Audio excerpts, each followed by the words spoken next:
fait mon premier cours en janvier. Puis j'étais tout de suite intéressé à servir. Comme Goenka il dit, après avoir fait un cours, on est incité à servir, on a le goût de servir, on a la volition de servir. Je me suis dit, ok, je vais méditer un autre cours, puis je vais servir. Je vais faire un mois, je voulais essayer. Fait que je vais essayer de rester.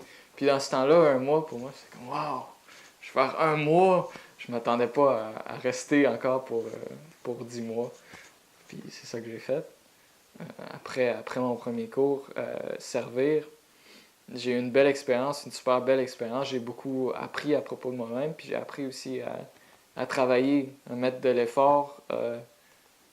J'ai réalisé en fait que l'effort que j'ai mis dans ma méditation, ben ça a développé cette qualité-là qui était déjà en moi, en graines, en germe. Puis ça l'a poussé, ça l'a grandi dans mon premier cours que j'ai médité, puis le deuxième que j'ai médité. Puis ça a encore plus grandi, puis je l'ai vu en effet là, que je pouvais travailler. Puis avant, je pensais pas que j'étais faite pour travailler. J'ai même dit à quelqu'un à un moment donné, moi j'aime pas ça travailler, c'est pas pour moi. Puis au début, je me suis inscrit cours après cours, j'étais pas tout de suite dans le programme Sit and Serve. Puis après, éventuellement, on m'a approché quand j'ai médité un autre cours, je pense que c'était en fin juin, j'ai médité un autre cours. Puis on m'a approché avec le formulaire, puis j'ai dit ouais, je vais signer le formulaire, puis je vais embarquer officiellement dans le Sit and Serve. Fait que c'est là que j'ai commencé. Puis cours après cours, j'ai servi, j'ai médité, j'ai servi, j'ai médité.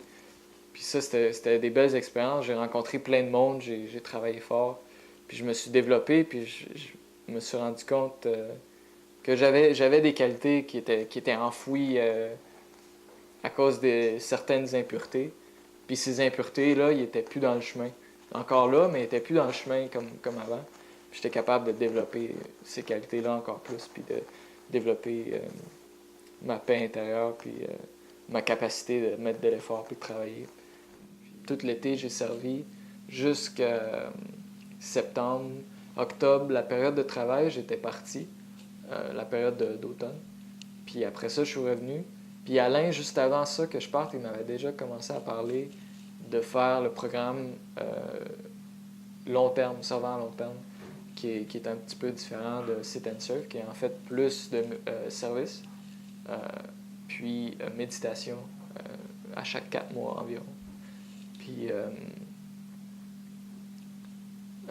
c'est ça, j'étais intéressé à faire ça pour servir plus. Puis aussi, il y avait des avantages comme déménager une maison de servant, qui est plus de tranquillité pour ça, parce que ça peut être très intense vivre dans le centre, comme j'ai vécu tout l'été.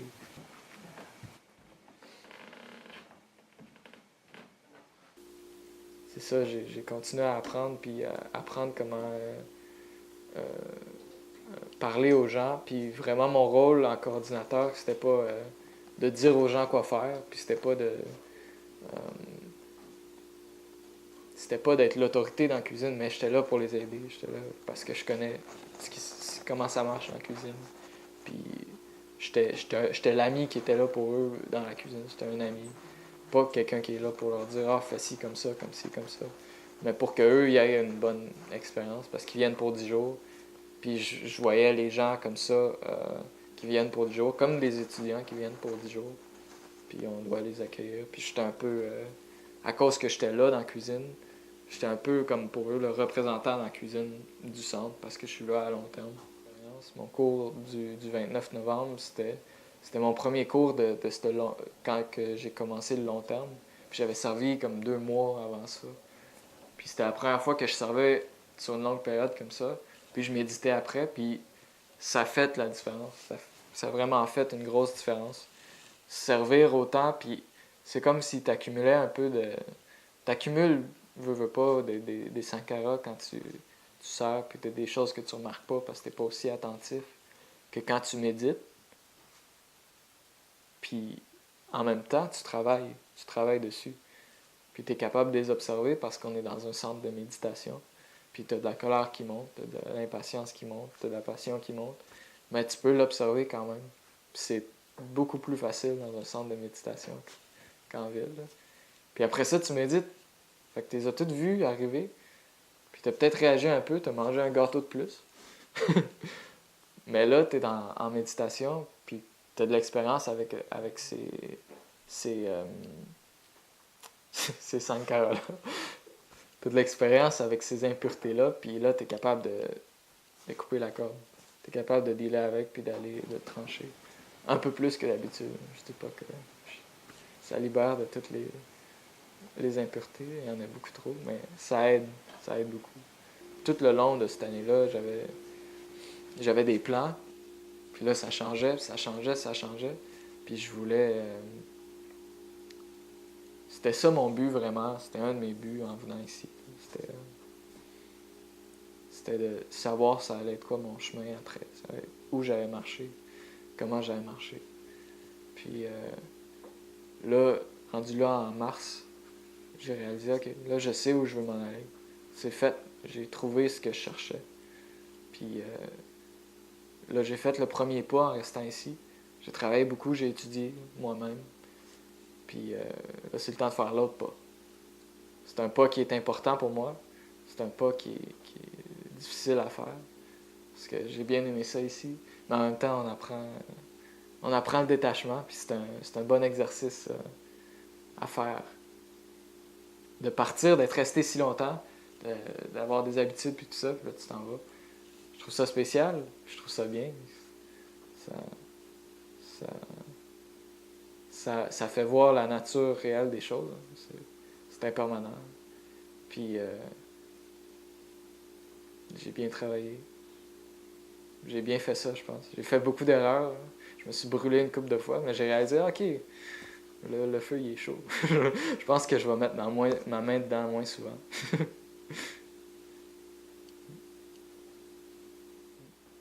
Ben, c'est sûr que en tant que long terme, j'ai été invité une fois de temps en temps aux réunions de gestion, sans être un gestionnaire moi-même, mais j'étais invité une fois de temps en temps.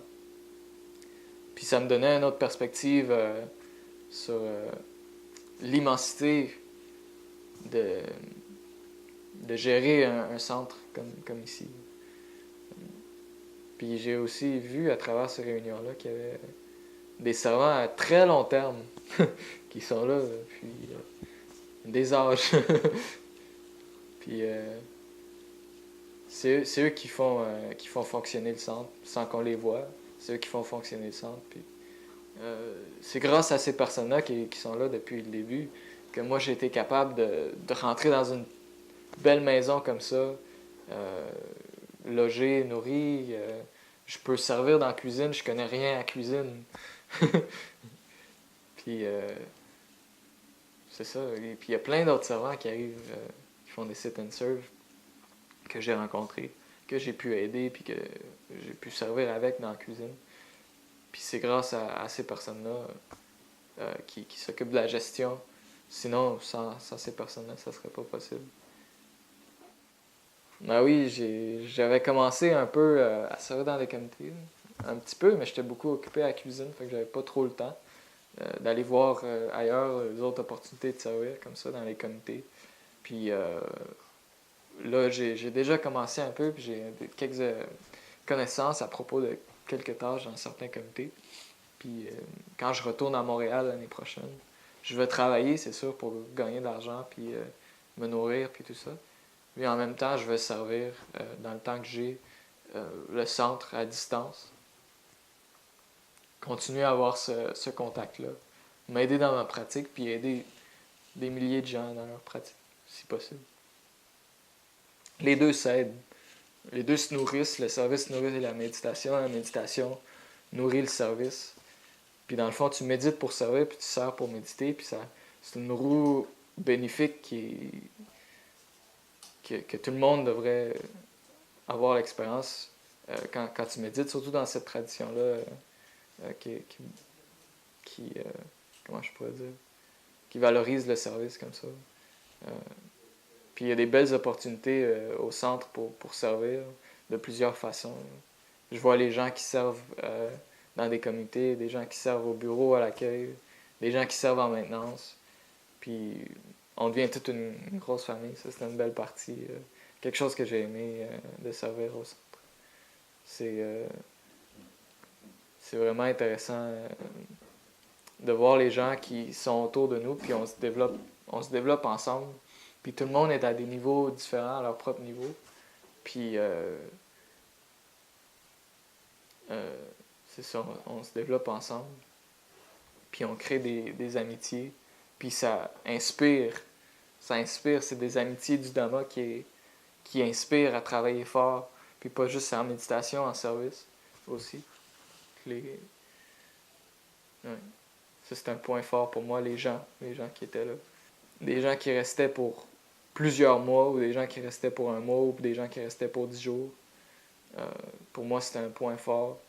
C'est particulier de faire des amis puis les voir progresser. C'est bien, ça inspire puis ça augmente ma motivation quand je vois ça. OK, c'est pour ça.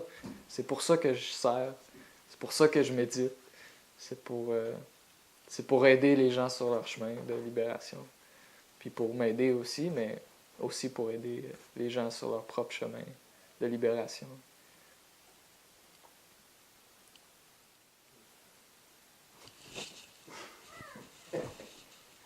C'était Gabriel à Vipassana.